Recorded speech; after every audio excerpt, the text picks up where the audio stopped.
So after skipping a week, I have returned from my quest to find the ancient gold, so that way I have the money to be able to afford raven-haired Ezels next week. That's right, we're here to cover count 'em two, Vanguard episodes.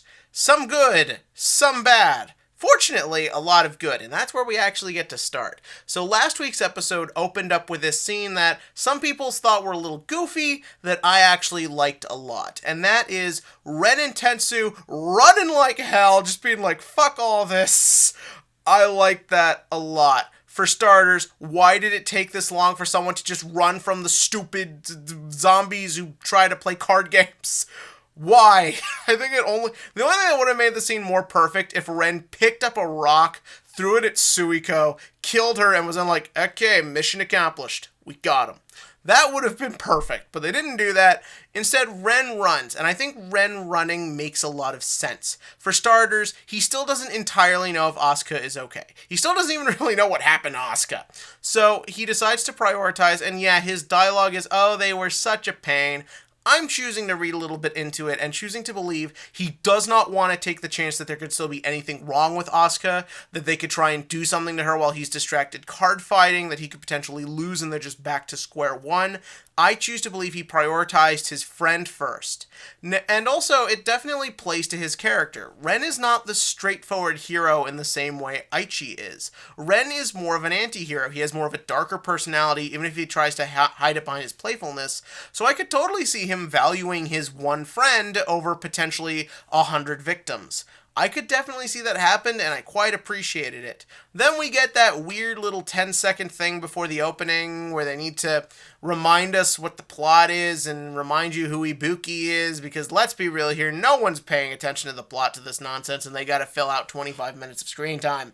Then we get on to Kai versus Comoy, and I quite liked this. I quite liked... the fight itself was pretty good. I kind of wish they explained what more stuff was doing, because Nova Grappler's effects can kind of come across as complicated, so I would sort of like to have a bit more just like dialogue. This is what this does, this is what that does, especially because these are cards we're seeing for the first time, and many of whom I think still don't even have their official effects revealed yet. So I feel like I was a little confused, but I liked some of the stuff going on around the fight. First up, I like the way Kamoy's Psyqualia zombie nonsense is actually shown off to us.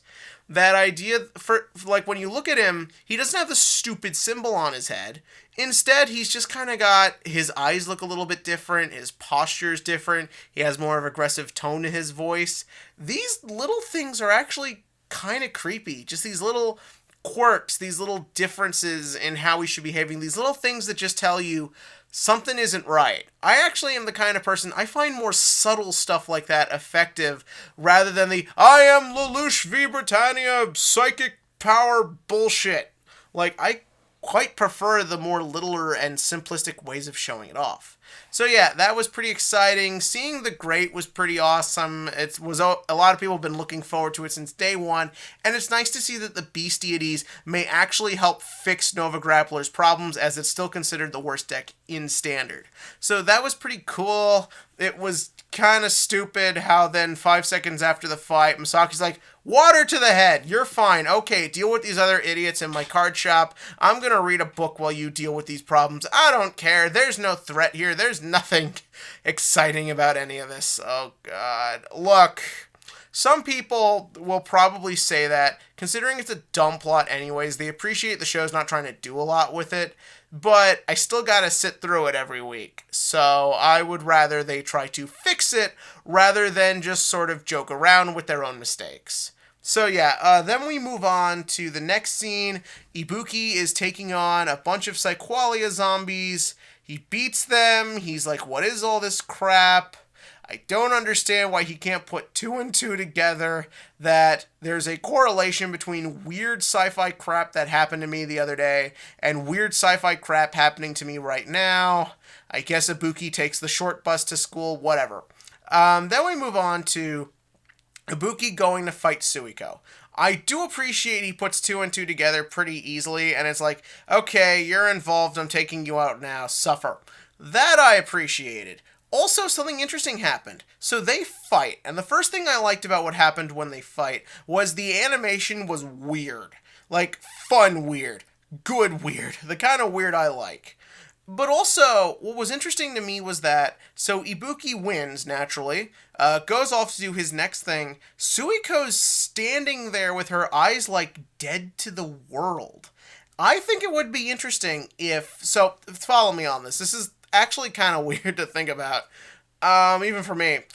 So, very specifically, Takuto said that their personalities, Suiko, Rekka, what's-her-face, Korin, had their personalities erased. Everything about who they were was taken away, and then he gave them new personalities that would make them more compliant to what he needs. And then, when the deleters took over, they took over Takuto, and then they took over the minds of the three girls, and Korin specifically said her mind was being overwritten. Well, now that mind control has been separated, and with no Takuto to reinstate the other personality, wouldn't it be really cool if, like, Suiko returns to, like, who she really is, like, her default personality, what she was before either being kidnapped or getting thrown into this madness? I think that could be really interesting. Like, what if Korin has, like, all those memories of Aichi and crew erased, and even though it's for the better, she's not being manipulated, but everything they've gone through together is now meaningless. That could be really interesting. And it would be cool to see it happen first with Suiko, who obviously is the most in charge of any of them and could be the most helpful to Aichi and crew, but no, she's just gone. Like, and this new person is just like some scared victim. Like, that could be really interesting. Will they do that? Probably not, based on the trajectory of the show. But god damn it, would I love it if they did something really cool and existential like that. But for now, it's an interesting image. I've got to assume there's a specific reason she is shown to have such a different reaction from everyone else. Then we get the scene of everyone together. Or maybe this came first, I don't remember.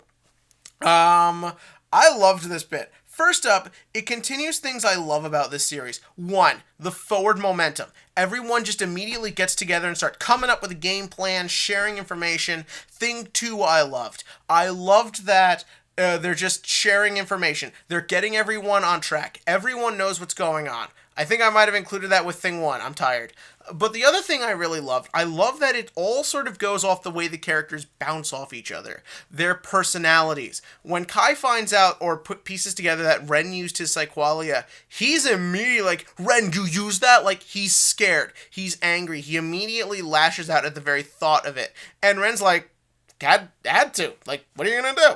Like, that's a really great bit, because of course Kai, after seeing what he saw from Psyqualia and what he's just dealt with not even like 20 minutes ago, of course he's going to be more scared or more apprehensive of the idea of someone using dark powers like this. And for Ren, who feels more in control of himself, feels more in control of his powers, and again, did have to do it to save someone very important to him, like, it really just makes sense. He would act like that. And then Kai, like, it's not like he storms out or does the generic things you'd expect in this. He just kind of accepts that that's how things are. Like, they're in a tough spot, and they kind of have to either man up or shut up. So it's a nice bit there. And also, I like the bit with, like, that was hilarious. The whole scene where Tetsu's like, okay, we're staying at your place tonight. Kai's like, whoa, no, you no staying here. I love the face. I love funny Kai. We need more funny Kai. Like, why not do more with that really straightforward, angry personality? Why not make it that he's stuck having to play roommate? It's a funny little bit. And I like the next bit, too, where Tetsu goes to Misaki, look, we can't bring the pretty girl with us, especially because we're going to be having our gay three-way we've been building up for the whole franchise. So, can you take her? And I like when Asuka is sort of like in the corner, sort of doing the praying, begging thing you see in a lot of anime. What I like about that is you can read into it quite a bit. Now, presumably, Asuka has a home, and I'm going to assume she's got people at that home. Or she doesn't. Obviously, we don't know a lot about Asuka, and I don't know if at some point in the manga they elaborate on her backstory. I actually wouldn't mind learning more about who Asuka is as a person, besides just she's infatuated with Ren. But presumably, she wants to be with Misaki, because Misaki understands this a bit more. Misaki is someone she can relate to, and Asuka's scared. They make that very clear, that Asuka is actually legitimately scared of the whole situation. And Misaki is one of the few people who can actually sort of help her through this, and considering obviously she doesn't want to be in a room with 3 dudes, yeah, she goes with her, and Misaki recognizes this, and she acknowledges this. This shows Misaki's character growth, considering it wasn't all that long ago. Misaki kind of didn't really want to have anything to do with anybody. And just that whole scene in general, I think, is really nice. And then Asuka warns Misaki to be careful, and it feels very genuine. It feels very emotional. You feel the fear in Asuka's voice. You feel that desire to protect and help someone else. It's just a great scene altogether. Then we kind of go to shit, because then they tell Aichi and crew to meet up with them. Now, if it were me, if I was Misaki in that situation, telling Aichi to come there, I would be like, holy shit, get here now. But instead, Misaki's calm about it. And yes, you could make the argument she should be calm, because obviously Naoki and Shingo don't really know anything about this yet. And obviously you want to tell Aichi everything in person. But I don't know, a little more urgency would have been nice. Especially because, and this is where it kind of loses me. So then, Aichi and crew are just walking. Kyo randomly shows up. And it's just like, come with me, this will only take a few minutes. I totally don't seem like I've been corrupted by the bad guy. And so, like, okay, if he took him around the corner and all this insanity started, it'd be one thing. But no. Now, presumably Card Capital, since it's Aichi's local shop, is the one closest to him. To go to this other shop, I assume they have to take a train or something. So now Aichi is this far out of his way, and now has to deal with all this. And it would have been one thing if Aichi was like, I should probably figure out what's going on here before something bad happens. But he doesn't. He just goes along under the assumption this is only going to take a few minutes. Hey. So then Aichi starts wasting Psyqualia zombies like it's nothing. Because it is nothing, it's stupid. And then Shingo goes off to fight Rekka.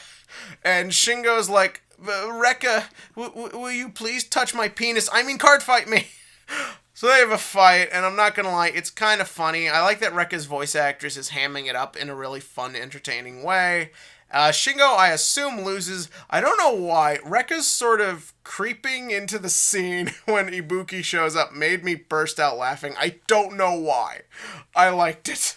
I assume Shingo lost and is now a Psyqualia zombie. And that's about it. I can't really think of anything worth talking about.